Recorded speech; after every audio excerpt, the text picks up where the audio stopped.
This is Lance with the letter Z. Welcome back to another vlog natin. Today guys, kahit maulan, kahit may bagyong namumuo, pero yung client natin sobrang bait at gusto niya na talagang i-release yung kanyang unit.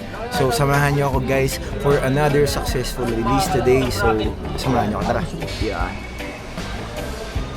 Patapos na tayo guys sa release natin today kahit maulan. So time check, 5 PM na yan. Baka medyo naglalabo. So nasa Assure na tayo, tapos na tayo sa finance. And konti na lang guys, gugulong na ang unit natin. So sama lang kayo sa akin dito. Na, unit natin guys, Black Series Gray. So kompleto yan guys. Client natin from Laguna nag-avail sa atin ng 2026 Montero Black Series 2.4D 2-wheel drive. Ni-refer sa atin ng tito natin. So salamat Odits John, salamat sa referral and congrats sa bago nating client ng Montero Sport.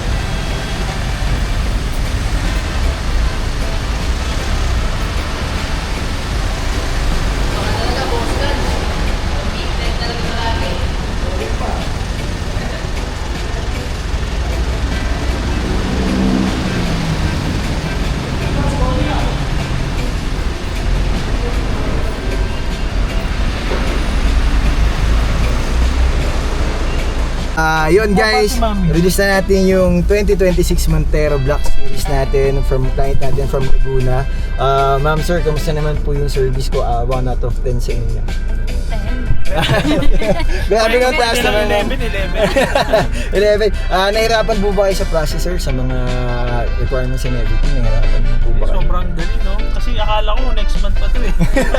So napabilis pala. Bali yan, ni-refer sa atin siya ng tito ko. So thank you sa tito ko na nag-refer. And then, sobrang bait ng mga client natin guys. And sana lagi po kayo mag-iingat sir. So yun lang. And kung may mga inquiries po kayo or questions about sa unit, tawag lang po kayo sa akin. So yun guys, ingat sila ma'am and sir. Maraming salamat po. Thank you.